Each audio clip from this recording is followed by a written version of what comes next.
नमस्कार, सुस्वागतम, अभिनंदन, वणकम, राधे राधे, आदावर्स, सत श्री अकाल। मैं अनिल भारद्वाज आप सभी का टीआरएल के 95 टीआरएल के अमृत व्याख्यान में स्वागत करता हूं, अभिनंदन करता हूं। आई, Anil Bharadwaj, very warmly welcome all of you to the 95th TRL का अमृत व्याख्यान. This is also the 20th TRL का अमृत व्याख्यान 2.0, which we started last year on 30th of January, that is 2023, after completing 75 episodes of consecutive Vyakhyans every week at 4 p.m.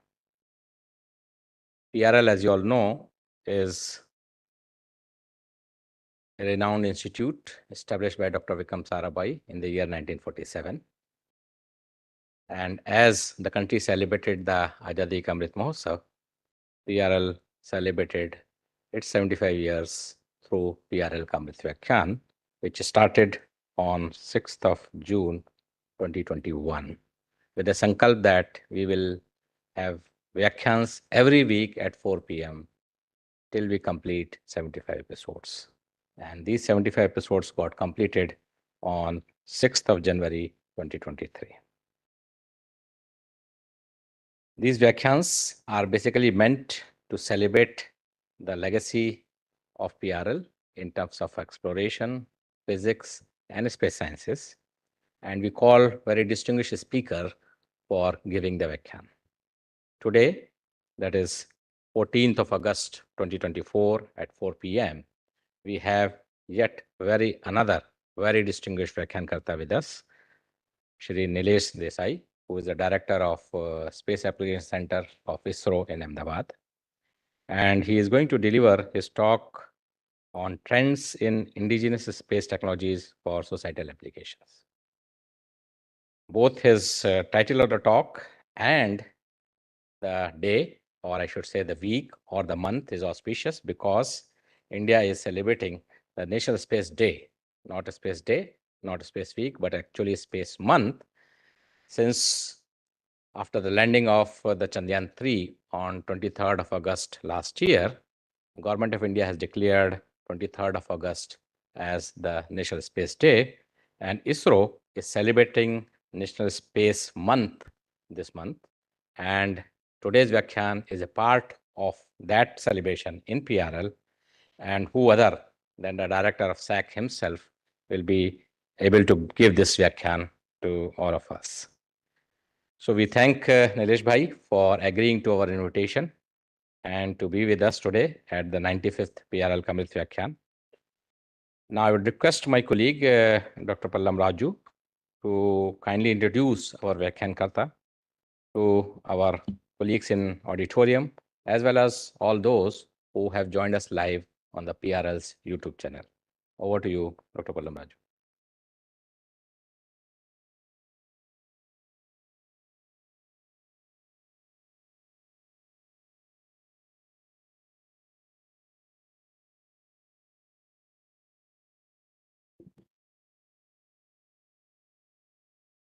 Namaskar, and a very good afternoon to all of you. It's indeed my great pleasure and an honor for me to invite today's Vyakhyaan Karta, Shri Nilesh Desai, who is the director of the Space Application Center and a distinguished scientist. He has over 30 years, he has been dedicating his efforts in engineering and research career at SAC. And he has contributed extensively in design and development of ISRO's microwave radars, which are RISAT, OceanSat, NISAR, Chandrayaan-2, and realization of advanced synergistic applications involving Earth observations, navigations and communications, technologies of societal benefits, governance, and strategic uses. He's guiding several activities related to the remote data processing, NAVIC receivers and applications, SATCOM terminals, and in advanced technologies like quantum frontiers and AI/ML. He has provided leadership and direction in developing and strengthening space infrastructure and its applications. His basic expertise lies in digital electronics, embedded systems, and microwave processors based on VLSI, FPGA, ASIC design and verification, software quality assurance, etc. He has mentored and guided digital and mixed signal design and verification teams of microwave radars and SATCOM and SATNAV payloads, as well as ground-based signal processing and digital control circuit design teams at SAC.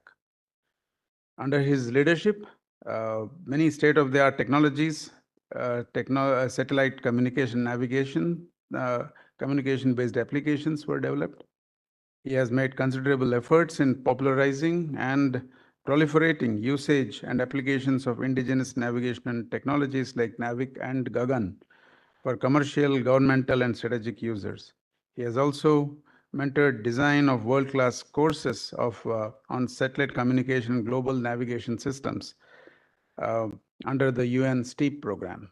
The PRL organizes the space science aspect of it, and then SAC takes the lead in the satellite communication courses, as you all may know. He's also an active, contributing life member and many professional societies like Indian Society of Remote Sensing, Indian Society of Geomatics, Aeronautical Society of India, and Indian Society on Systems of Societal Science and Engineering. He was also nominated a fellow of ISRS and ISG societies. And during 2022, he also served as national president of ISRS. And presently, he's serving as a vice president of ISSC of Ahmedabad chapter. Personally, based on the activities that he has led at SAC, Shri Nilesh Desai is the recipient of ISRO Performance Excellence Award in 2018, ISRO Individual Merit Award in 2010, and ISRO Team Award for RISAT-1 payload for the year 2022. He was awarded the IESA Dr. APJ Abdul Kalam Award for Outstanding Contribution to Indian Space Program, as well as Lifetime Achievement Award by DVCon India 2023. Recently, the first LD Ratna award last year, which was instituted by LD Engineering College, was conferred on him. And Bundelkhand University, Jhansi, Uttar Pradesh, and GTU Ahmedabad, Gujarat have also conferred on him honorary doctorate degrees. Shri Nilesh Desai has contributed immensely in the field of space sciences and technologies. So it has also been mentioned that this month has been designated as the National Space Week or Space Month celebration. And August 12th, the Vikram Jayanti, we had at PRL our own National Space Day celebration where nearly 4,000 people had come. So we had various activities in the whole month. So this talk, we consider it as a part of National Space Day celebrations. So we thought that this is the best person who can give this talk here. So, and also this week was designated as India Space Week.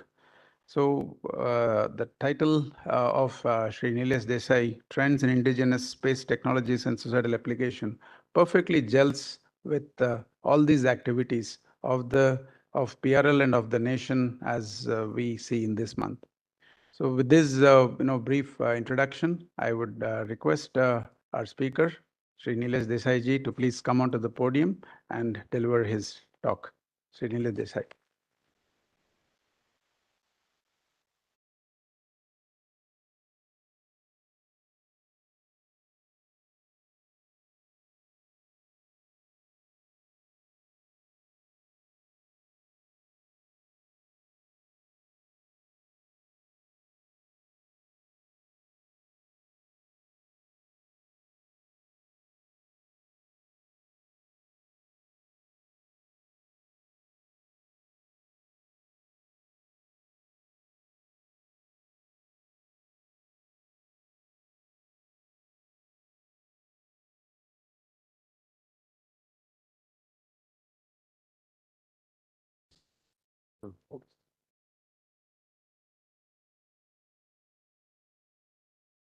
Good afternoon.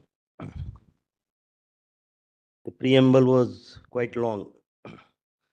George Bernard Shaw used to be said that his preamble was used to be very long. People used to describe him, and after that his drama used to be very short. So, but mine is generally other way around. Although he gave a big preamble, but I'm notorious for exceeding my time. So please stop me whenever you feel bored. So trends in indigenous space technology. And one more thing, I'm really scared in presence of this audience because generally most of you are doctors or researchers who are going to be doctors. And I being the only non-doctor among all of you. So I really feel scared talking to you people. Of course, this all of you know, so I don't have to elaborate. The vision of Dr. Sarabhai that we want to use space research and technology for common man and society. So we really live up to that. Although in recent years we have seen a lot of hype and euphoria related to our Chandrayaan, Mangalyaan, Gaganyaan, and all these things. But that is only 20-25% of activity which ISRO does. Rest 75-80% is what Sarabhai asked us to do, or the vision which he gave, that we want to use space research for common man and society. So today I'd like to highlight on some of those aspects. Of course, Sarabhai died early, so then Dr. Satish Dhawan took over. And of course, all of you know that in the process, since he didn't want to leave IISc, our headquarters got shifted, which was informally here at this place, at PRL, to Bangalore. Anyway, we got something in return recently with InSpace headquarters being set up in Ahmedabad, which will, of course, Dr. Kalam was our rocket man and he guided our rocket program. But in all of you are aware that in his tenure at ISRO, which was almost 20-25 years, was full of failures. So it is really ironic, but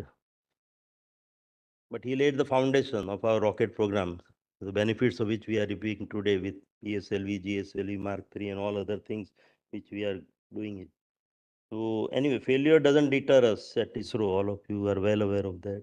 Professor Yashpal was our first director at Space Application Center, which was again was vision of Dr. Sarabhai, and that was set up in 72. And when Professor Yashpal, who was then at TIFR as a physicist, he was called to head our institute here. So he was our first director. I'm 13th. Very lucky number for me. Some rare picture of Dr. Sarabhai and Dr. Kalam. So these were our early days. Rocket technology, of course. November 2163, we launched our first sounding rocket. Nowadays, we see a lot of hype about these startups doing rocket launches, but that is just the beginning. This is what they are doing is sounding rockets. To come from that stage to graduate to launchers like PSLV, GSLV, that is going to be a big effort. But anyway, beginning has been made in private sector also. So we are sure and we are hopeful that soon they will catch up and we'll have more and more innovative solution as far as rocket launches are concerned, where again, technology-wise, India is not that far ahead compared to other developed countries. Because our limitation is 4-ton weight, which our GSLV can carry. And that's why we take 40 days to reach to moon, while China, Russia, USA can reach within 4-5 days. So that will evolve with participation of private sector and all. Of course, what SAC took part is the Sight and Step program, which were very famous those days when Professor Yaspal guided this program after Sarabhai. And because Sarabhai's motto was that if you want to make satellites or use it in different ways, first you should learn how to use a satellite for various applications. So application driven or user driven approach. So what we are hearing a lot today, that all ISRO program now will be application driven or user driven. That when it started, it was like that only. And we had this American satellite or a Franco-German Symphony satellite to do various applications or use related to TV broadcast or communication between one place to another, voice, data, everything. Of course, remote sensing experiment, in fact, incidentally started from PRL, where Dr. Pisarotti led the initial experiments related to finding out disease in coconut tree with various balloon, aircraft, and other experiments. So all in all, it was a great beginning for ISRO, learning how to use space technology or space activities for doing various applications. Of course, today we are at this stage, so looks to be very formidable record, very satisfactory. But what it doesn't reveal is that we have our share of failures. All of you know that, whether it is rocket launches or initial satellites, even when we had hired satellites or when we gave contract to outside parties, also our Insight 1 series and all, we had faced many failures because of various reasons. And of course, instrumentation afterwards and new instruments when we develop, many times we had failures. But overall, the record last 55 years is really very satisfactory. If you see this, whether it is launch related or satellite missions, and of course, various applications which we could do for, especially for common man in society, that was really very path breaking. So we'll touch upon some of those aspects when I go through this. This is SEC. Of course, everybody knows NASA and even PRL. All of you know, or many people know in India. ISRO people have started knowing after, especially after Chandrayaan 3, but hardly whom I have been in touch, they are aware of Space Application Center, Antariksh Upyog Kendra. Very few people are aware of what is SAC. They may be knowing it as ISRO only, but actually we are Space Application Center. As its name suggests, our prime goal is doing various applications, but we do many other things. So it is one of the most unique center of ISRO, second biggest in overall strength, manpower strength, and activity-wise, we are unique and multidisciplinary.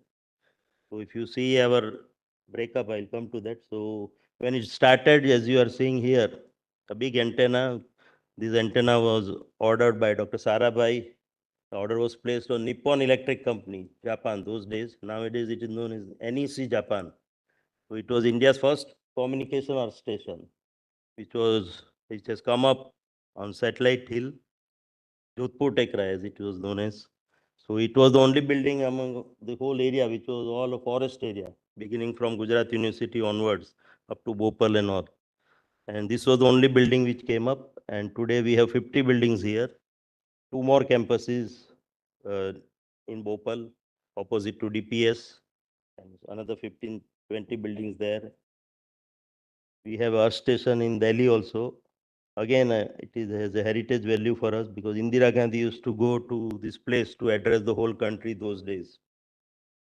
We have a very good exhibition, Vikram Sarabhai Space Exhibition. So I invite all of you to visit that, especially for students, both school and college going students. And as I was mentioning, government now wants more private sector participation in space activities, which was earlier hitherto confined to only the government sector. So after COVID, space sector is being opened up, and that has resulted into setting up of this InSpace, Indian National Space Promotion and Authorization Center. It is headquarters at Ahmedabad. Right now, we have provided them some place here in this building, and they have a technical center. So one of our vendor complex building we have handed over to InSpace. So they have set up various technical facilities there. So this is just a beginning for private sector, especially student startups and those who don't have various technical facilities. Now they will not be hampered by the lack of facility. Earlier we used to put conditions when we do outsourcing that you should have this facility, thermo vacuum chambers, various vibration chambers and all that used to hamper the activities in private sector.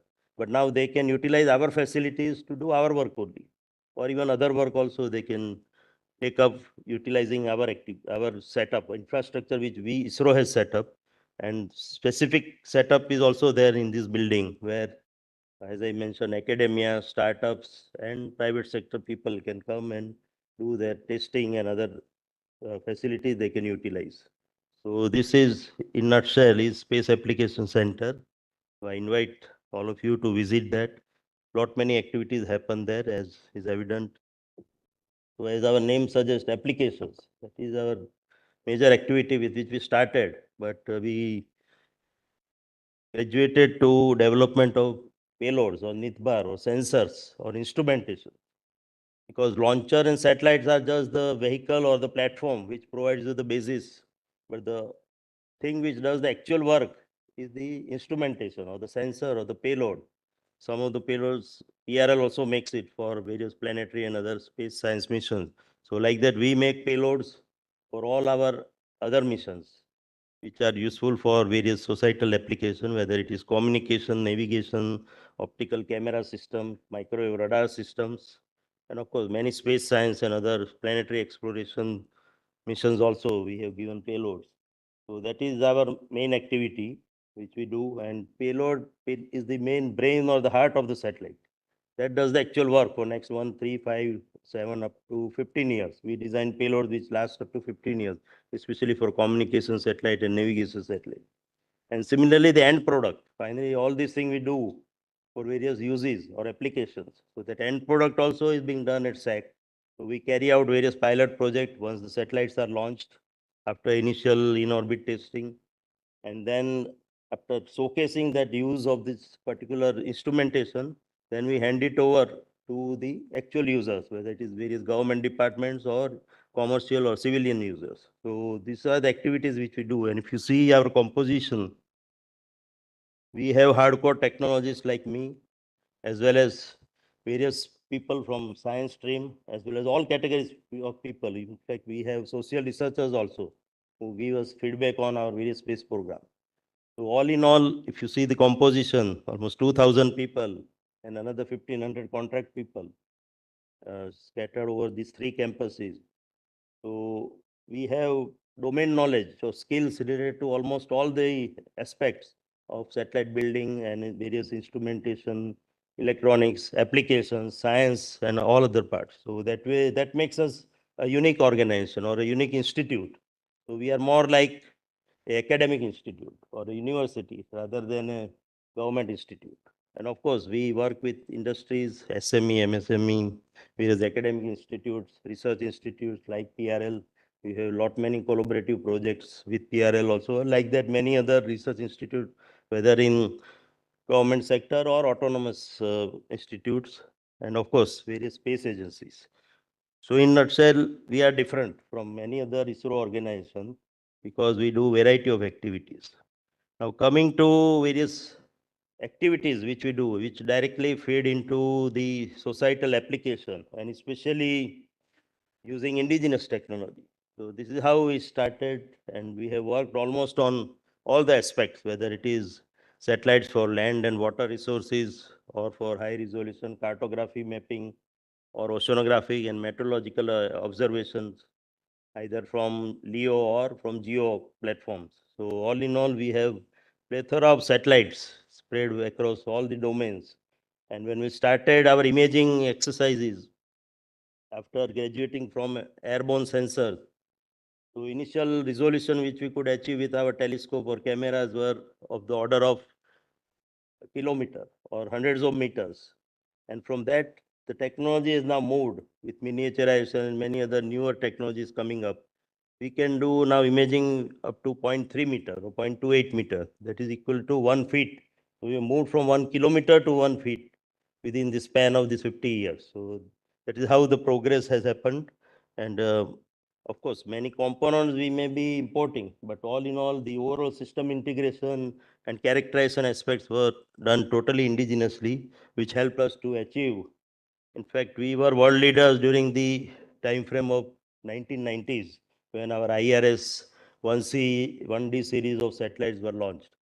So nobody was giving a 5-meter resolution panchromatic images those days. So we had leadership in this domain initially. Of course, now we are slightly behind the world in this particular aspect, but soon we'll be able to catch up with our variety of other activities which we do in optical camera system development. So this is how our technology has moved as far as optical remote sensing is concerned. So this just give you a glimpse of how we have evolved from a 150 kg 4-band camera system to a very highly sophisticated Kato 3 type of satellite, which gives us 1 feet resolution. And of course, miniaturization and many other things have been incorporated. Now we are moving on to hyperspectral imaging and ultraspectral imaging, which is going to be to dominate now in near future all the activities which we are doing. So we have various hyperspectral sensor also. We've tested it on airborne platforms, and now we had one HISIS satellite with 30-meter resolution. Of course, the emphasis was more on spectral resolution for that mission, but now the users' hunger is growing, as you can imagine. So they want both a very good spectral resolution as well as very good spatial resolution also. If you see it, they are all actually, it is a trade-off. Either you get good spectral resolution, swath, and poorer spatial resolution. But we have to compromise between the two. But now user want both a very good spectral resolution as well as very good spatial resolution also. So that is how right now we are trying to work out these conflicting requirements with newer and newer technologies. So our aim is to develop a 3 to 5 meter HISIS camera onto a space platform. Right now it is possible only from an airborne platform. So how to achieve that? Various techniques we are trying to undergo with various hyperspectral imaging technologies. And now the trend is more towards ultraspectral imaging, where you go for thousands of channels for spectral resolution. So this is how world is moving, and we are also trying to take steps to work out all these activities related to hyperspectral and ultraspectral imaging. And again, at the same time, development of LIDARs, because till now we had been working only on passive optical sensing, where sunlight is the source of the illumination for our sensors. Instead of that, now we'll have our own source. So it is like active optical remote sensing, which will happen with these LIDARs. So flash LIDARs and other related technology developments are already happening in our electro-optical sensor development area at Space Application Center. And some of the LIDARs which were built by our LEO Center were already used in Chandrayaan mission also. But we are going to use it more for other mapping applications, whether it is related to agriculture and many other geological applications. So these are going to be the development prototype of which have been already developed since 2015. And now it is the time to graduate to space-borne LIDAR systems. So that's where we are working on, because right now we don't have qualified sources as far as LIDAR is concerned, laser diode and other things. So we're trying to qualify them, upscreen them, so that they are amenable for use in hostile space environment. So this is how we are moving as far as active optical remote sensing is concerned. So these are some of the development where from the traditional spectrometer, we are moving to Dyson spectrometer, the neuromorphic sensing, where any change or event-based monitoring we can do, so that you don't go on transmitting all sorts of data from space. So you have limited data transmission also, which is it responds to the requirement of the actual application. Because wherever there is change, then only you send the data. Or wherever any event has happened, that data only you characterize and then send it.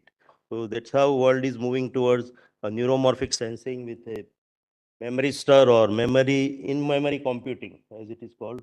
So these are some of the new technology developments which are happening as far as the optical remote sensing is concerned, and especially lightning mapper, which we are going to design for.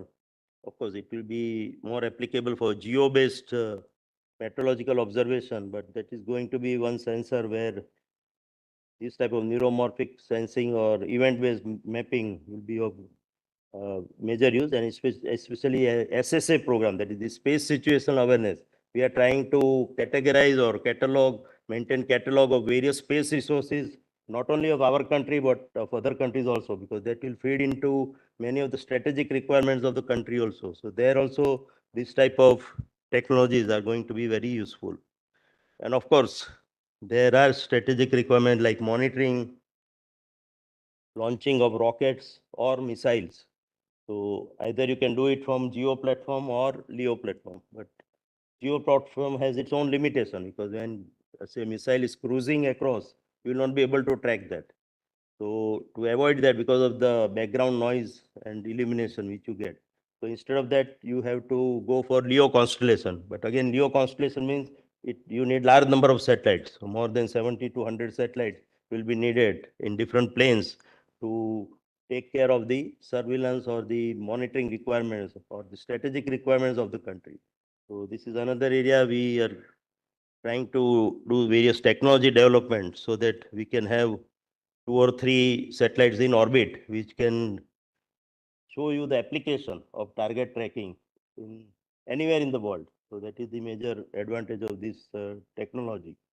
And of course, it will call for many new developments like optical or laser links between satellites, because inter-satellite communication is going to be a major requirement for this type of tracking missions related to that. So this is another area which has strategic connotations as well. And of course, after the launch of recent INSAT 3DS satellite, which is one of the unique and the most state-of-the-art satellite ever launched by ISRO for meteorological observation, but still we are one generation behind the world as far as these meteorological observations are concerned. So we are trying to catch up now with the 4th generation meteorological satellite, which we are going to build with these various advanced imager and sounding sensors, as well as lightning mapper, what I mentioned about the detection of lightning. Because in India, lightning is a major hazard, which especially in northern region of the country, they face a lot of problems due to lightning. So lightning mapper is one major requirement which Ministry of Earth Science has been pushing for, and we are hopeful of taking it in the 4th generation of satellites, which will be a state-of-the-art satellite at par with the what is there available in the world scenario. And of course, we have a plethora of LEO satellites, whether it is in microwave or millimeter wave regions as well. So I'll come to that when we discuss the radar remote sensing aspect related to that. So these are some of the various development. And of course, all of you are aware that during India's presidency of G20 last year, Honorable Prime Minister has announced this G20 satellite, where India will be the main proponent with sensors from opportunity sensors from various other countries as well. So ISRO has already defined these 3 sensors: polarization sensor for aerosol and cloud studies, as well as the environment monitoring sensor, and sensor for advanced climate and especially forest fire. Nowadays, we have seen couple of months back, lot of forest fires happening in Uttarakhand and other northern part. But India doesn't have a satellite or a sensor which can monitor in real time these forest fires. We are dependent on MODIs and other types of foreign satellites only. So there is a very great need of this type of satellite. So once we demonstrate on that, you will need a constellation of satellite. So the trend is towards now everywhere for all applications, there is a need of constellation of satellites. So that means a lot of market for satellites. Although right now it appears that who needs these satellites? That is the question everybody asks. Even when we opened up private sector, the basic question which was coming up is that where is the market? But if you see the requirement wise for the country itself, for various governance and development applications, lot of demand, lot of requirement is there. How we tap it and how we utilize it to develop all these sensors that will define the future course of action as far as the private sector participation in these technologies concerned. So these are the sensors we already defined. There is 1 millimeter wave hyperspectral sensor also. I'll come to that in due course. And some of the other development which all of you know that we missed out the microelectronics revolution. India didn't have a good foundry till now. Of course, there is only one foundry at Chandigarh, SCL. But that is again an older technology. But whenever we acquire a new technology there, by the time we establish it and make it run, it becomes obsolete. So it is a 180 nanometer technology which is already obsolete by 2 generations, in fact. Today, the world is moving towards 3 to 7 nanometer type of technology, while we are still struggling with 180 nanometer. So similarly, in the detector front, we are dependent on Europe or USA for getting this detectors or the sensors, especially in the IR region. So there is a great need of developing this sensor. So we last few years, we have already started working on doing the design of this particular CCD and other CMOS detectors. And of course, IR detectors and all. And only for fabrication, we are dependent on now the foreign countries. But again, lot of activity needs to be done for various, because we have large amount of sensors, variety of sensors, which needs, each of them requires a unique sensor or a detector.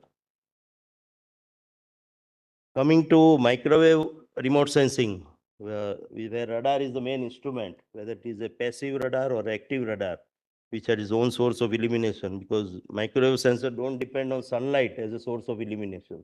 So here again, you will be surprised to know that we started almost simultaneously with the optical remote sensing program in early 80s or late 70s. But we took almost 40 years to graduate into development of our first active radar. So that itself shows the complexities involved in radar development. And the major handicap was that it being a dual use technology. Nobody gives you this technology.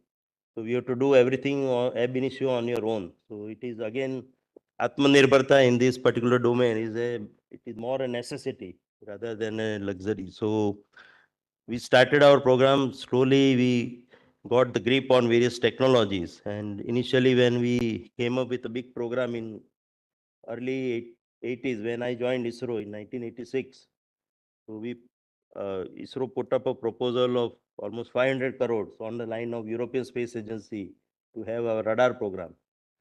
Government set up a committee and finally they allocated 8 crores to us to do first a airborne mission. So from that itself, you can recognize the costs involved as well as the complexity of the technology involved as far as radar development is concerned. But slowly we got the grip of the technology, and today I am very proud to say that we are almost the world leaders as far as radar technology is concerned. Why I am saying this, I will come to that. So here also again we have moved from hundreds of meters of resolution to again 0.3 meter or that sort of resolution, 1 feet resolution with a radar images also look like a normal photograph image only. Only they are black and white images because they operate in only single band. If you have multi-band radar, then you can make a false color composite out of it. So this is how our radar program has moved. Various technologies have been acquired, and when we started development of our first active synthetic aperture radar in year 2000, we told our management or government that we will do it within 3 to 5 years.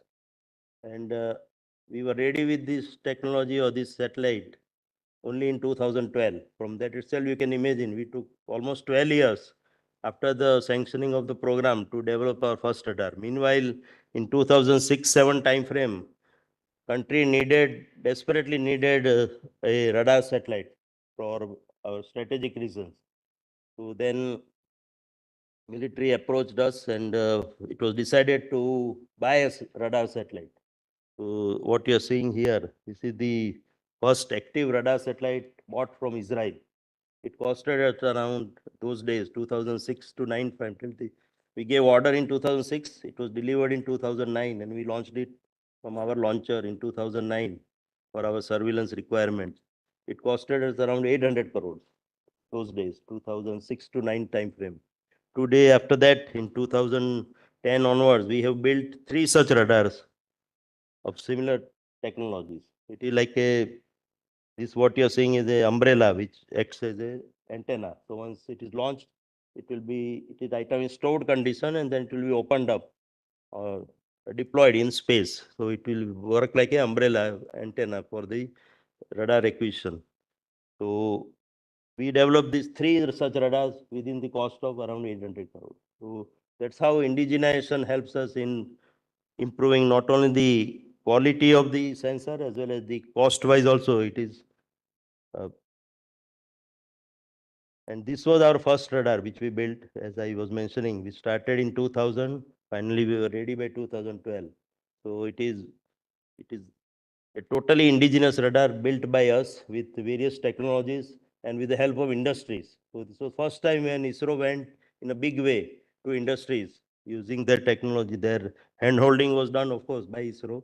But today, these industries are ready to cater to any requirements of our aerospace as well as defense sector. So this is how our radar program has moved.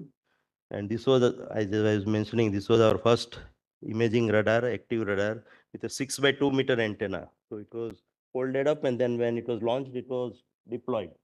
So again, that was a very critical maneuvering when we launched this satellite, deploying this particular antenna. It is like a solar panel only, 6 by 2 meter, as big as a solar panel.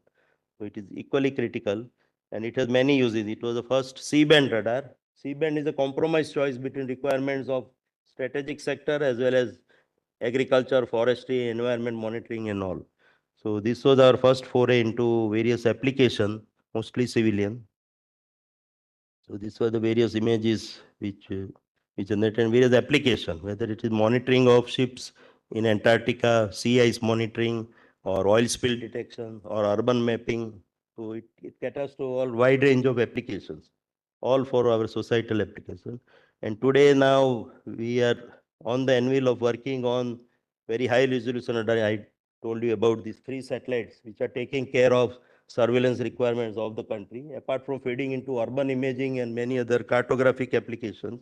And similarly, Navy has come out now with the need of maritime domain awareness, which is MDA is going to be a big area, because with China showing a lot of interest in various seas all around India, it is imperative for the country that we should have a dedicated maritime domain awareness program. So right now we are working on the constellation for that. Again, we'll need 4 to 5 satellites working in C or X band, taking care of the interest of the country in various ocean related applications. So there again, various new technologies. I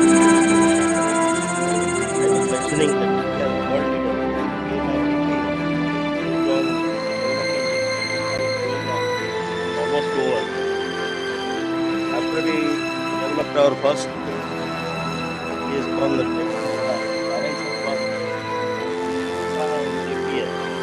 considered to be world's best organization, number 1 space agency, Jet Propulsion Lab, all of you know that. Like PRL, it is again one of the premier institutions in the world. They both under Caltech, they still works at it. They both approached us and said to collaborate on a radar mission. 2012, when we launched our first radar satellite. And their proposal was that they have a patented radar technology. Radar, there is a problem. If you want good resolution, you have to compromise SWAT. Or if you want wider SWAT, you have to compromise resolution. JPL had a patented technology which takes care of the trade-off between resolution and SWAT. Technology where without compromising resolution, you can achieve wider SWAT. Proposal which they came to us was that we'll give you radar, will provide a satellite and launch vehicle and launch it from India. The data will be available free of cost to all the researchers. You will be surprised to know that we had the audacity to say no to GPL. Nobody says no to these people. We said no. We are not gaining anything technologically out of it. Then finally, many discussions happened. It was finally agreed that we will develop one radar called SweepSAR, a variant of our radar technology. We will make one SweepSAR in L band. SAC will make another SweepSAR in S band. Both radar will be integrated together and put on the same platform. So top you are seeing the radar developed by us. This is the radar developed by JPL. Both are developed it and sent it to California, Pasadena, where it was integrated at JPL. Whole thing has come back to URSC Bangalore, where it is now getting integrated with our satellite. Almost it is ready. Antenna done by Astro, one company in USA. Developed some analysis, taken it back for some thermal painting and other exercise. After testing, it will come back. This is one radar which the whole world is looking forward to, because it is going to open up many new applications. Interferometric observations, LNS band together. All of you know it is not possible to predict earthquake. This radar may open up some thing that we can use that information LNS radar, that we can predict earthquake in the future, studying the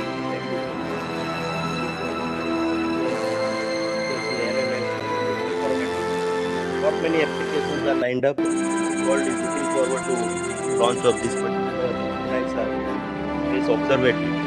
We are hopeful that it will launch by October. It gets delayed in January, February time. Ready.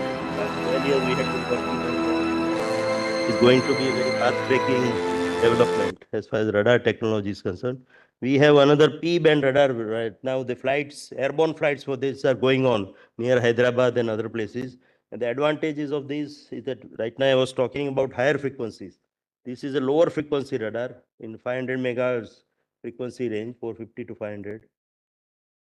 And the advantage of this frequency is that it can penetrate subsurface. So you can get information related to subsurface soil and other things, especially soil moisture and many other camouflage applications, which are very useful for strategic usages, and especially in Naxal-borne areas. This is going to be a very major tool for our strategic forces as well.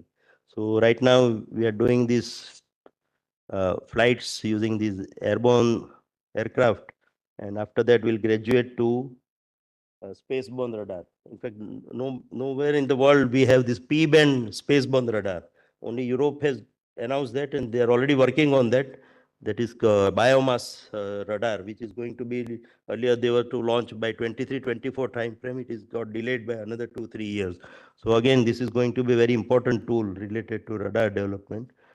Of course, spectrometer genesis, as I was mentioning, difficult to predict earthquake, but easier to predict the cyclone, origin of cyclone and cyclogenesis and many other, following the track of the cyclone and all this. It is now become a routine affair. Nowadays, we don't bother about cyclone hitting our coast because that is because of the technology developed by us.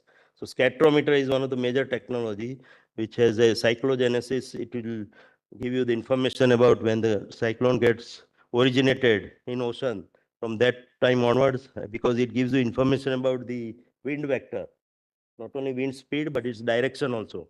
So that goes a big way in predicting and monitoring the track of the cyclone. So this was our first active radar which we built in 2009 time frame. After only we could develop the 2012 when we developed our first radar imaging satellite, which is also active radar. But this was our first active radar which was operational. And now we have nobody in the world has this type of scanning spectrometer in space. So this spectrometer is widely used by all the countries in the world for in this cyclone related. And now we are moving to the other end of the frequency, that is millimeter or sub-millimeter waveband. So till now we have been working up to X band, that is up to 10 gigahertz or 12 gigahertz. Now we are moving to hundreds of gigahertz, that is 300 gigahertz for sub-millimeter wave. So we have a 183 gigahertz humidity sounder, which we launched sometimes back.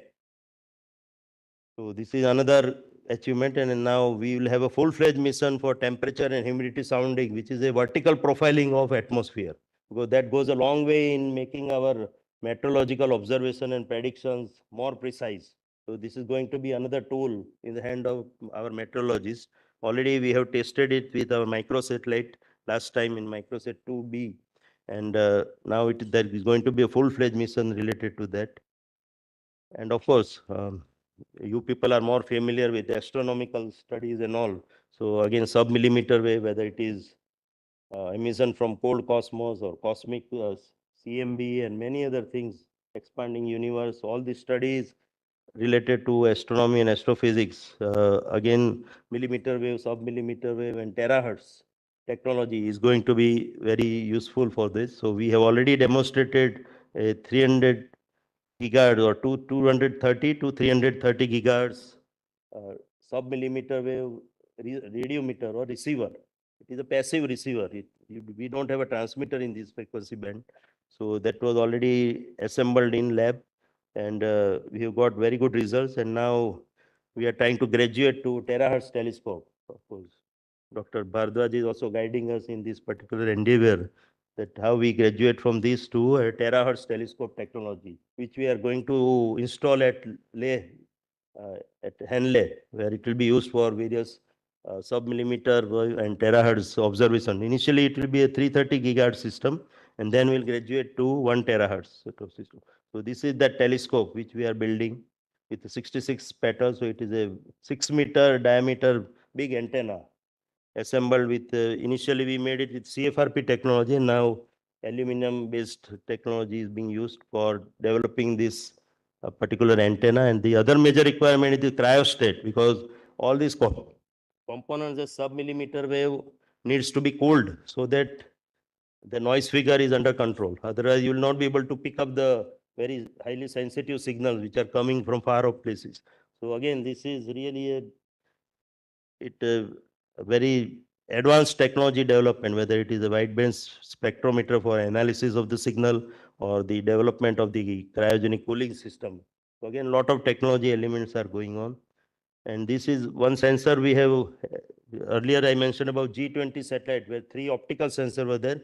We have a millimeter wave sounder sensor as well, which is having hyperspectral. Generally, all the sounder are 6 to 10 channel sensors, but this particular sounder will have 100 channels of spectral resolution. So within these 183, 350 to 60 and 183 gigahertz. So again, it is going to be a unique instrument as far as observation of atmospheric profile is concerned. And of course, we are going to launch a microsat 2C satellite on 16th August. Earlier, it was planned to be launched on 15th. Now it is shifted to 16th morning. So there, apart from our electro-optical IR cameras, this GNSS remote sensing, the first time we are going to test it from space. We've already done experiments on ground or from a height on the aircraft.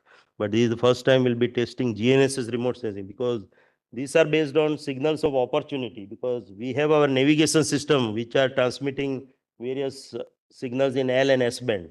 So these signals are used for navigation, but they go towards Earth, and some signal gets back scattered or it's reflected back. So this signal you can pick up to do remote sensing. So that is the essence of that. So you put only receivers for capturing the reflected signals. So and compare it with the direct transmitted signal. So these are Cygnus is a very well-known missions in USA, and now we are trying to catch up with them with our first microsat 2C satellite with a GNSS remote sensing payload, which is going to be launched on 16th August. And we are eagerly looking forward to this particular experiment from space, because this will open up new vistas of remote sensing using GNSS techniques. Of course, these all applications, all of you know very well that for damage assessment, how various sensors can be used. This is comparing two pictures of the Madras coast, Chennai coast before tsunami and after tsunami, we can do the damage assessment. So this is one of the applications. Mapping Himalayas, which was not possible with electro-optical camera because of the cloud cover as well as rain and other things which hamper the photographs taken from a electro-optical camera. Now it can be easily done with a radar sensor, because in radar you can distinguish between snow and cloud cover, which is not possible in a electro-optical camera system. Similarly, this is that 0.3 meter or 1 feet radar image. This is a picture of Shanghai airport, where you see the aircraft standing on the tarmac. And military expert can easily decipher the type of the aircraft also by seeing this picture. Of course, we and you and I cannot decipher it, but they can easily make out which make is there, whether it is Airbus or Boeing or any other one. And this shows the capabilities as far as strategic use is concerned of our radars. This is an X-band image. So we are equally capable of taking care of surveillance requirement like USA or Russia or China. So we also have similar capacity. Apart from this, as you know, this satellite data as it is, if you try to view it, you don't get any information. So you need to process a lot before you generate. Even for a electro-optical image, which you directly get from a camera system, you need to do a lot of geometric and radiometric corrections.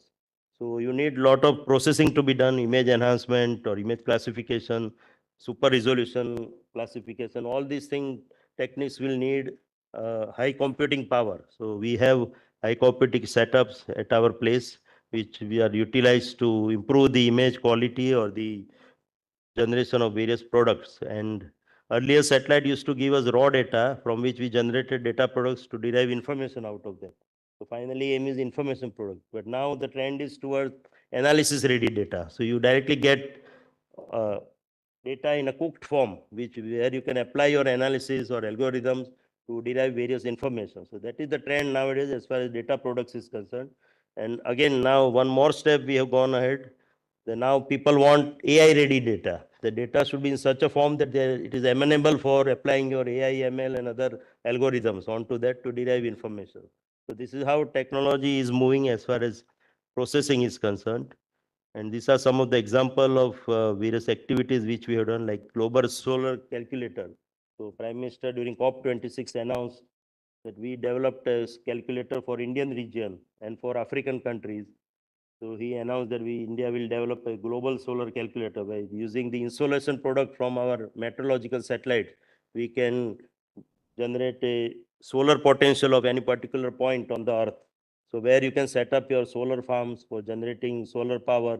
So all these things are happening with it is available on our website also. You can download it in your mobile and do then Government of India gave us, Niti Aayog gave us this task of generating a geospatial energy map of the whole country, that various types of uh, energy sources available in the country in all domains, whether it is coal-based or solar-based or wind-based or other powers or atomic power stations. All these things were put together under one inventory it is available to that. Of course, rights are not available to everybody, but to coordinate between these different Ministry of Power, renewable sources, coal, uh, petroleum, all these things, it was a big task, and we could do that so that decision makers or planners have that all the data at their fingertips. And now we are working on what we call a Bharat Krishi DSS, that is decision support system for agriculture applications, because that is the India being a predominantly agriculture country.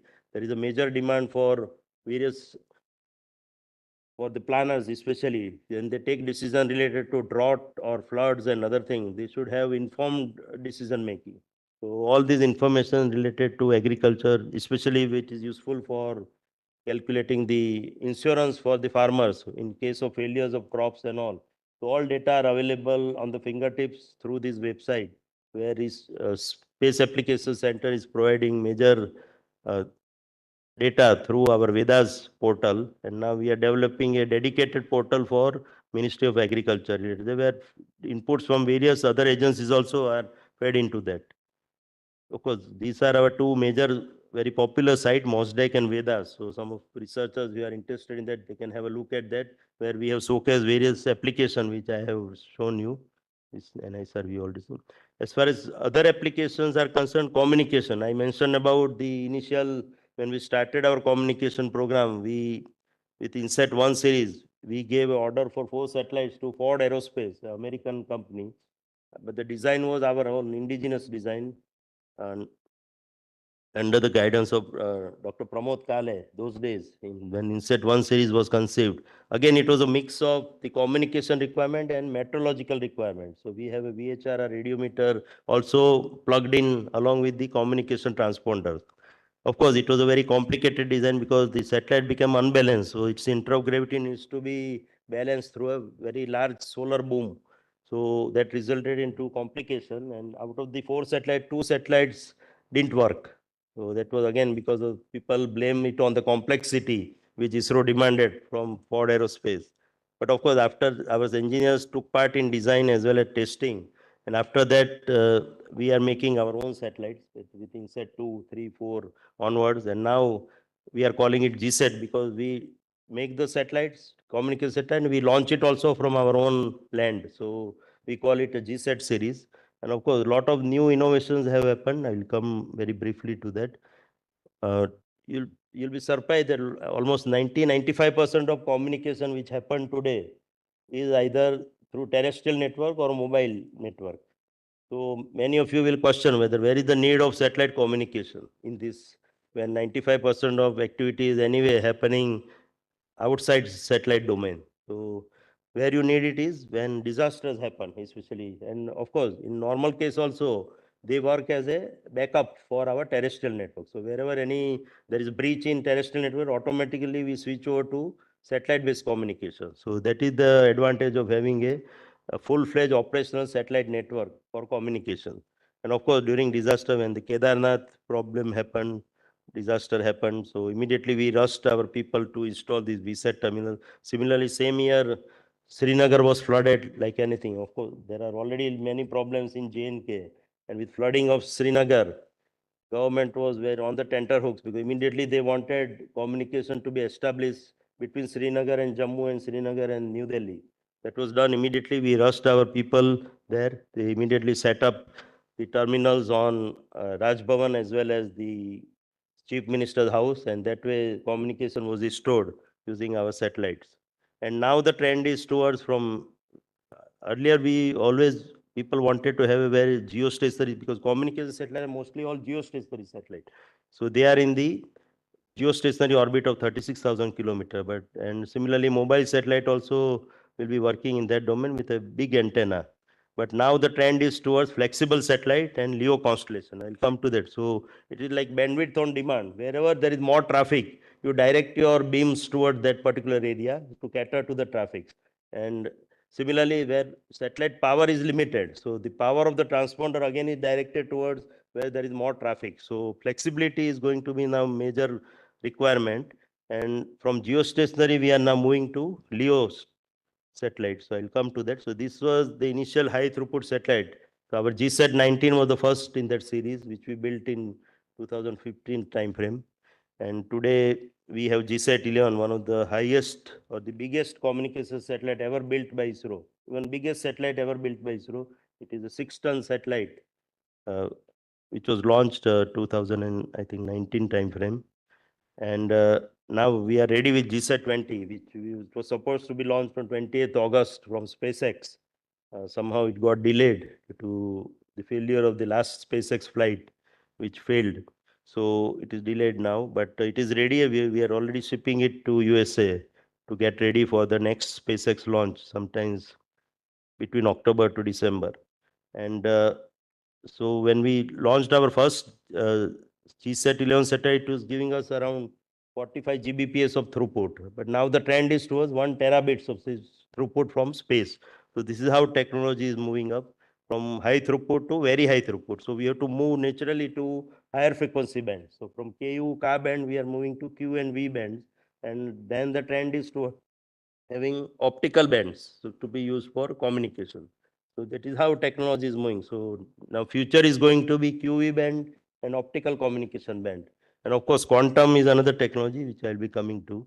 So this is how, so you can, same satellite can be configured to have a broad TV broadcast across the whole country with a single beam. And again, same antenna and the same resources can be utilized to have a multi-beam satellite. So this is how we are moving to a flexible technology regime from a fixed satellite bandwidth regime. So this is how the technology is moving. And one major application is this. All of you know about Starlink satellite from Elon Musk. He has already launched 6,000 satellites. His plan is to launch 20,000 satellites. Now, these are the low Earth orbit satellite, as I was telling. So they provide broadband internet and many other services. The beauty of the satellite is that all of you know Russia-Ukraine war is going on last 2.5 years. Russia has bombarded Ukraine like anything. So everything is devastated in Ukraine.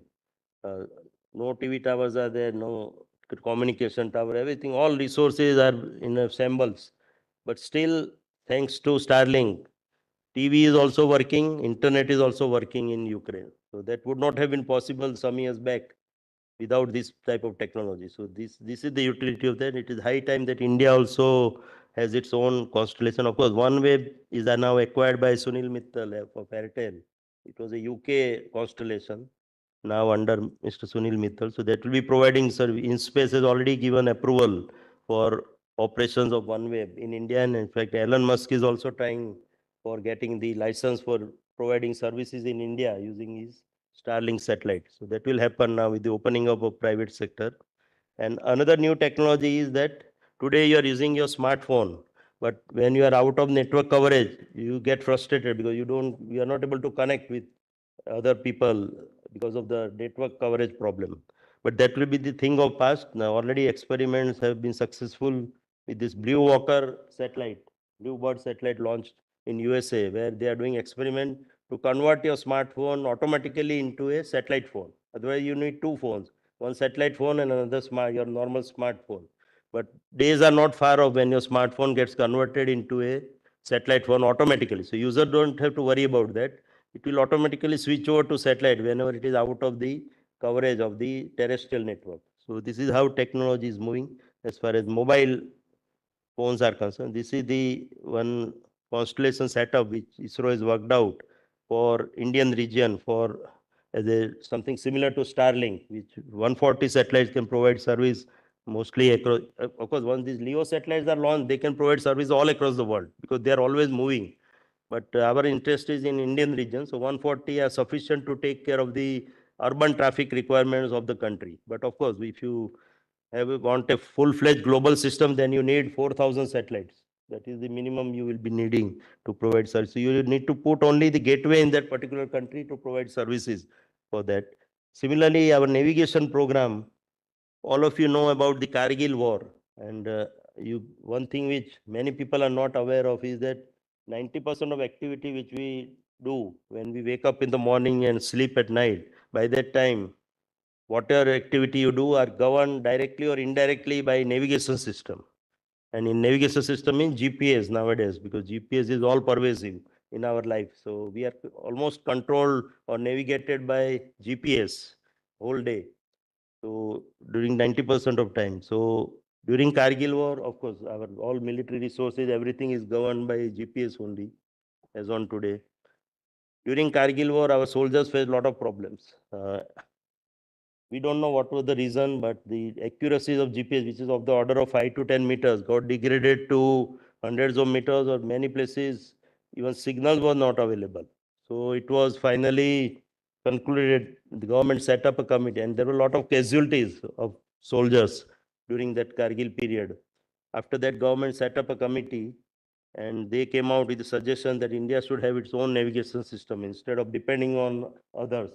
They may be friendly state, but it is not advisable to depend on them, especially in the very complex field like navigation.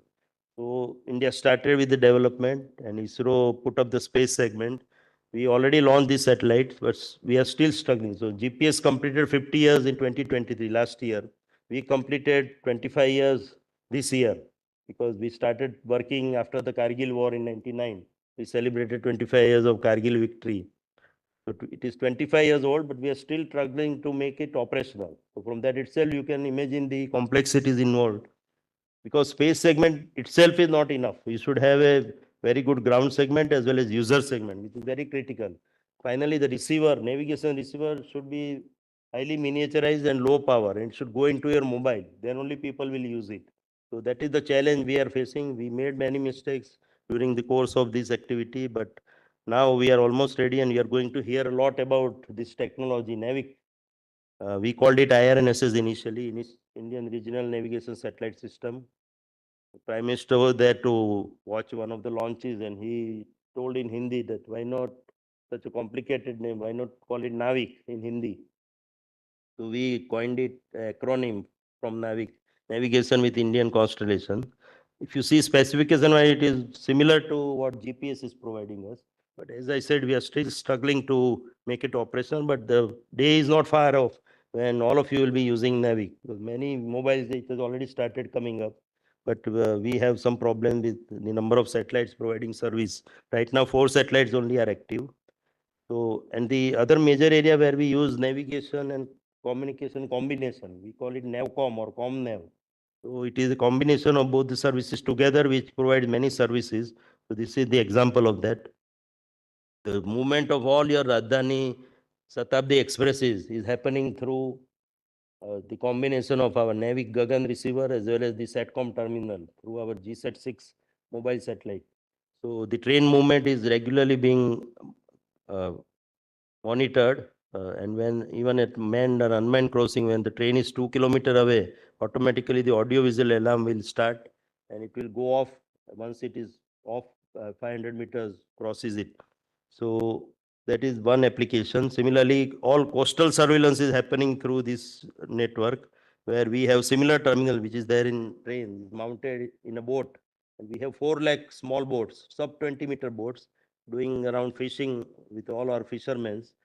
And after what Bombay happened, when a Pakistani boat entered our waters, and we were not able to even recognize that. So that will be the thing of the past with this technology, where continuously all boats movement will be monitored by Navy, as well as we will send them information also, like potential fishing zones, wherever they will get better fish yield. That information we send to fishermen daily at 5 o'clock. through our network, through this NAVIC receiver. And if they're crossing the international waters, then also we alert them by giving them the information. Similarly, if cyclone is going to come, then we alert them in time so that they can return back. Because once they go to the deep sea, they remain there for minimum 7 to 15 days. So again, timely information about cyclone, crossing of international waters, all these things is very important. And all this information is provided to them on their mobile, because they carry mobile, but it is not used beyond coastal area. So we provide them this information on their mobile in native language, in Gujarati, in Malayali, in Tamil. So that is another beauty of this application. So this is going to be a game changer as far as coastal surveillance and help for fishermen is concerned.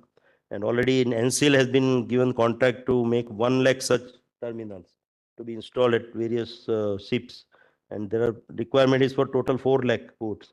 Similarly, we have this aircraft monitoring also. So Indian Air Force, we have done this pilot project where we monitored the movement of the Air Force aircraft using the same technology. The technology is same, the usage is different in different transportable terminals. And with this Starlink type of satellite, because anyway these LEO satellites are there. Now the trend is towards, instead of having your own navigation system, we should have what we call LEO PNT. Means you utilize movement of satellite to do positioning.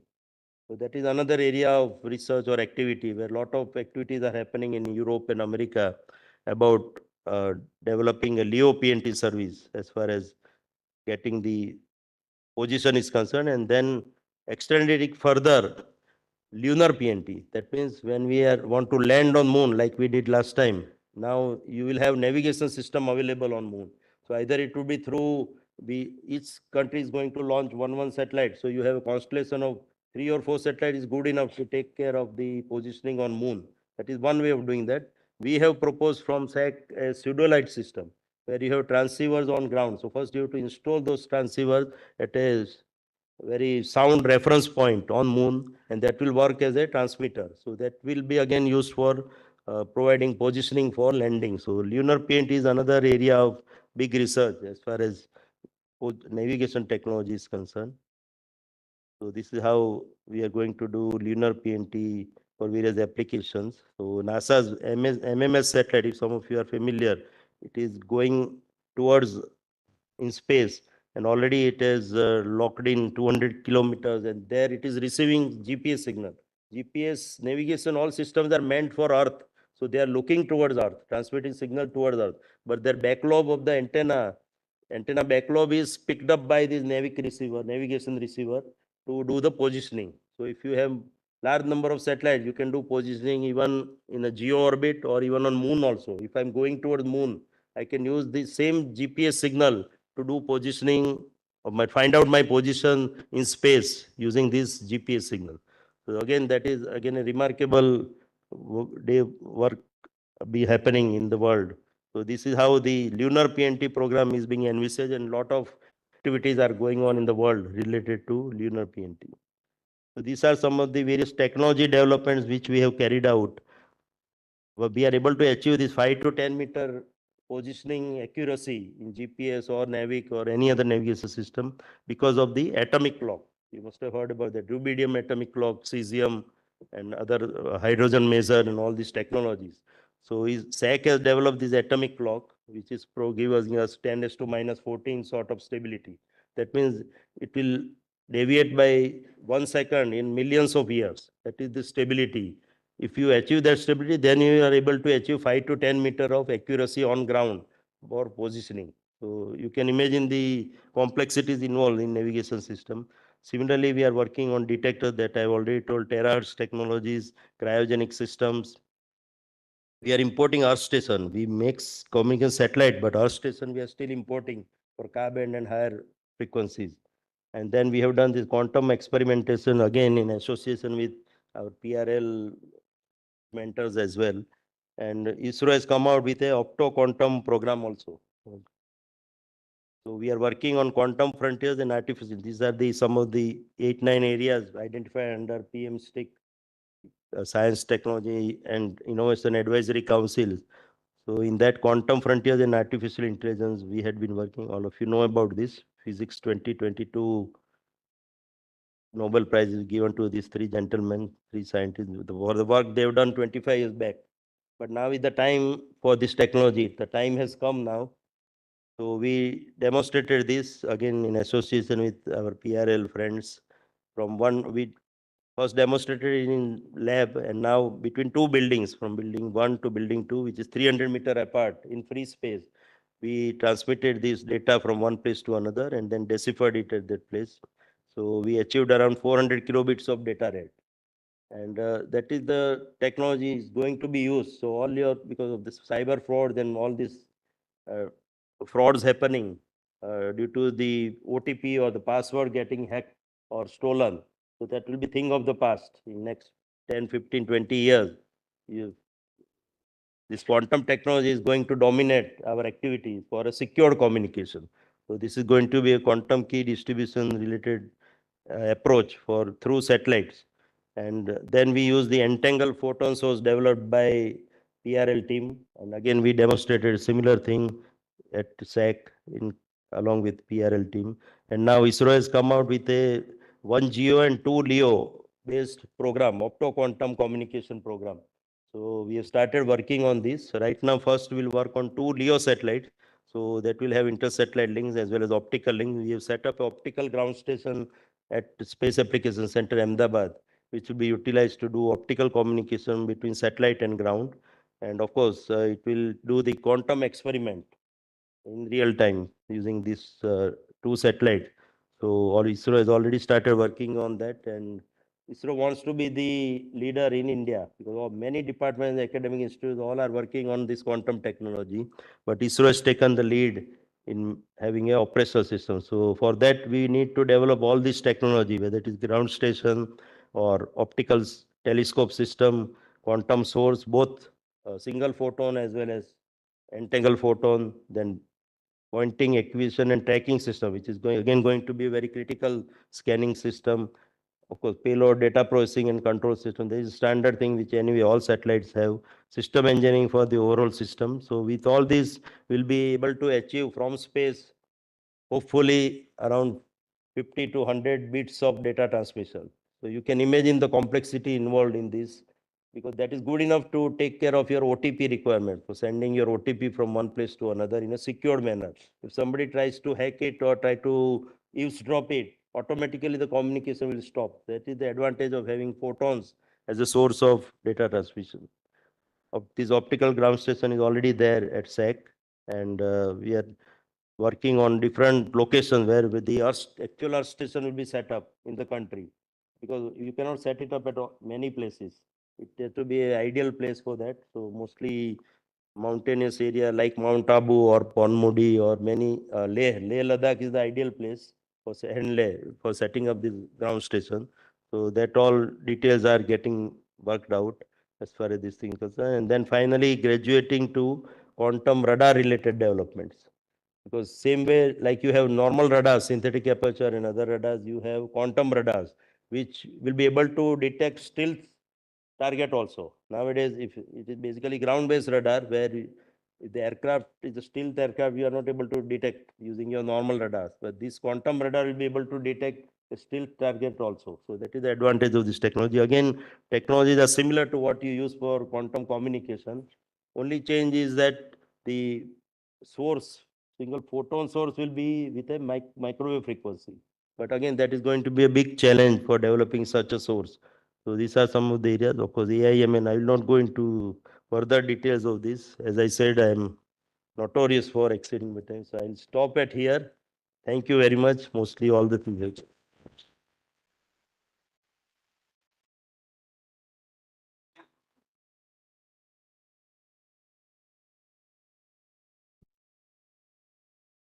Thank you, first of all, for a excellent talk, talking beginning from the beginning of SAC to the various developments that have taken place in SAC, and also the futuristic, giving us a glimpse of several futuristic things that Space Application Center is pursuing.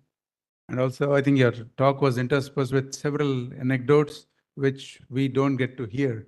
So thank you for exposing us to this wide range of issues and developments that have happened in the Space Application Center over the past several years, and the contributions that SAC is making. I'm sure there will be, we'll have some interaction, some question and answers. For that, I'll request my colleague, Professor Divyendra Chakravarti, to conduct the session. Okay, thank you. Thank you for the wonderful talk. And as you might have realized, the amount of the range of innovative work that is going on in SAC. The floor is now open to questions, queries, and so I'll go one by one. And so maybe from you. No. So thank you, sir. It was very nice lecture. Actually, we have heard about Navik constellation. When it was thought of, it was said like it will compete with GLONASS, Beidou, and GPS kind of services. And space segment, we could realize within the planned time frame. The user segment, as you have already told. So similar thing, are we going to do again in the competing with Starlink? What is your critical comment on that? Starlink, we already proposed to government, but now government doesn't want to fund it. That is the reality. What has been told is that we are looking for a PPP model, where if any private venture is going to fund some portion of that. So initially we had discussion with even Reliance Jio as well. They came up with some proposal. So we did that study for them, that 140 satellite to start with. Finally, as I mentioned, it has to be 4,000 and above satellite. But to start with, 140 can cater to the Indian region requirement, where we can do good service, and it will be bring you the better returns related to that. But right now there is nobody in sight who will ready to fund this particular venture. But as I said, it is high time that India takes it up. But of course, there are strategic requirements. So strategic sector is ready to fund it, and that will happen. But it will be a captive network for strategic sector only. So it will be a two-player network. As of now, there's the Starlink, and then there is another one. OneWeb has already got the license for operations in India. Yeah. Starlink has applied for that, so that is under process.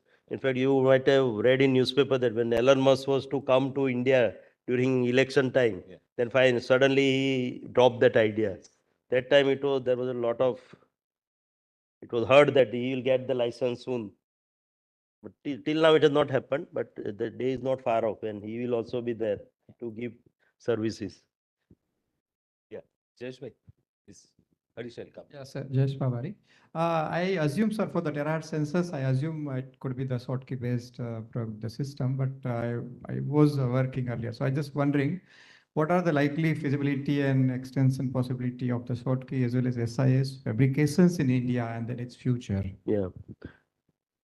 Right now it is not possible. We have made Schottky based, Schottky barrier diode based receivers, mixers and other thing component through a UK foundry.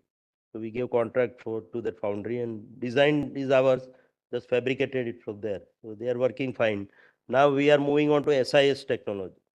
So for that we approached JPL because they initially showed interest. They have their captive foundry in JPL itself. So like that, either ISRO or India has to get a captive foundry in an institute like PRL or SAC, or else we are going to wait only for this particular fund, because nobody in the world except right now JPL is even willing to talk about working on SIS technology. It's so guarded and so advanced technology. So one or two universities we have approached. They again have some facility in USA. Sir, you mentioned about G20 satellites. Can you tell us more about like what is the timeline and how you plan to engage the broader community in India? So ISRO has already started working on sensor development and satellite development. And right now, except ISRO, nobody else is coming forward to provide sensors. Idea is that each country should have at least one sensor. So you have 25 sensors, because there are 20 countries plus African continent as members of G. Now it is called G20 plus 21. But big players like USA, France, they are not interested, obviously. But we are trying that at least other smaller countries or other countries will come forward to offer their payloads, which we can put it into this particular satellite. But right now, 3 optical sensors and 1 millimeter wave hyperspectral. They are already defined. And now under international cooperation through our liaison offices, we are trying to sell this particular satellite. Thank you, sir. Of course, data will be available free of cost to everybody. So that way, there is no stake. Only people have to come forward to offer their payloads. Yeah, there is an online question. I think YouTube, there is a question from Bhaskar Mukherjee. He is asking any developmental program for RTG, plutonium-based power generator for long-term power supply for ISRO spacecraft for future moon and Mars exploration. Yes, something was going on, but right now it has not come in public domain related to RTG development because it is between depend on space and atomic energy. So right now, more details are not being revealed especially to public domain. But it is going on because nuclear powered propulsion and many other things are going to be the only way out if you want to go far off for planetary exploration. Any further question or queries? Yes, I can ask one more question, sir. This lightning mapper which you are talking, sir, is it based on only optical flashes? I mean, or maybe electromagnetic waves? Probably we also target one of the sensor we are developing for Venus orbiter future, but that is based on low frequency only, sir. I was wondering, is it probably targeted for optical, electrical waves also, or I don't know. I mean, if you can tell further, sir. I think Sarkar will be able to. It is based on for optical receiving. For optical, in fact, we are approaching 2 different schemes or methods. One is actually the conventional, where actually you have 777.4 nanometers. At that, you have the specific actually that frequency or that wavelength, you have a specific peak actually, which you are supposed to peak. But then, of course, like the bandwidth is like going to be less than 1 nanometer. So that's going to be basically the challenge. And second thing is actually you have to sample it actually at a very fast rate. So that way, actually, that the detector has to have actually the time getting has to be very fast, typically around 20 microseconds or so. That is one thing. And second is, as Sir was mentioning about the neuromorphic sensing. So that is going to be again actually completely different technique actually and domain. So both we are attempting. The first one already actually some sensor development has already been initiated.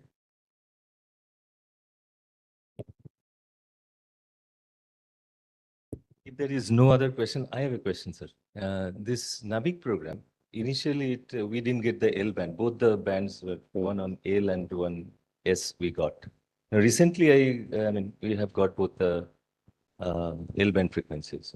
Yeah, So in terms of redesigning and laying out the modified plan in place, I mean, what kind of time frame is being?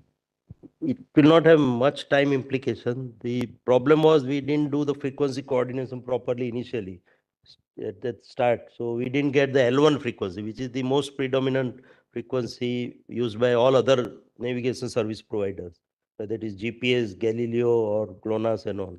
So we missed out that. So we were offered L5 and S band. That's why second frequency was S band, which is very far off from the L band. So designing a common antenna for receiving signal is becoming big challenge, and then processor for all that. Afterwards, Galileo got it in 2011. We started, as I mentioned, in 2000 time frame, our program. That time we missed out getting this frequency. 2011, Galileo got L1 frequency, which is the main frequency. So then again, we also started lobbying for that and finally got it. And now we have implemented in last satellite, we have already implemented L1. It will not change much. The ground segment and all is already in place. Only change will be in the user segment where the chips are which are being designed. So again, we missed out the bus because all other service providers, they first start with the user segment rather than the space segment. We went other way around. So we had all satellite in place, but there was no receiver to receive signal. With the ASIC based, of course, we have FPGA based and all big receivers, but nobody will have a brick in your pocket to do navigation reception. So that was the basic fallacy of our whole program. But now we'll catch it up. And as I mentioned, within a couple of years, you are going to hear a lot. It will be part of your mobile surely within a couple of years. Thank you. And I think we have come to an end of this question answer session, and it was an enthralling session. And in order to place our appreciation for today's speaker, let us give him a big hand. Thank you. Thank you, sir, for an excellent Vyakhyaan. And before we conclude today's session, I request our director, Professor El Bhardwaj ji, to present a token of appreciation to Nilesh Desai ji. So,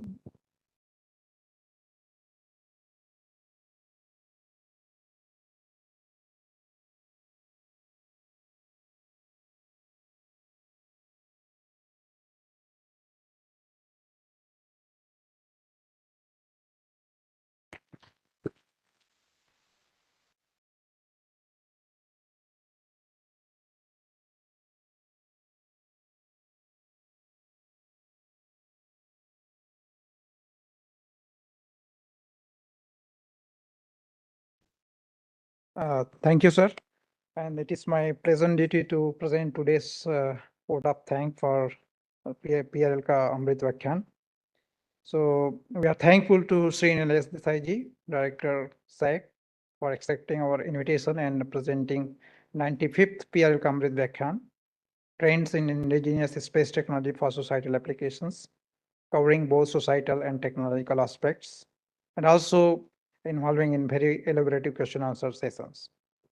We also thank our audiences who are here, and as well as the audiences who have joined virtually from YouTube and other channels.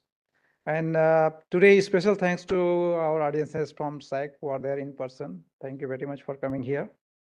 And I express my sincere thanks to our director, Professor Anil Bhardwaj ji, Dean Professor Pallam Raju, Registrars Moday, and also the chair of the PR Amrut Vyakhyaan Committee, Professor Nandita Srivastava, for supporting and hosting this an excellent PR Amrut Vyakhyaan. And thank you, Professor Dibyendu Chakravarti, Head Space and Atmospheric Science Division, for very nicely handling the question answer session. Thank you very much. And please keep visiting our website, YouTube, and other social media platform for more updates, upcoming events, not only PRL Amrut Vyakhyaan, but other events in PRL. So with this, we conclude today's session, and I request all of you to join for a cup of tea. Thank you very much.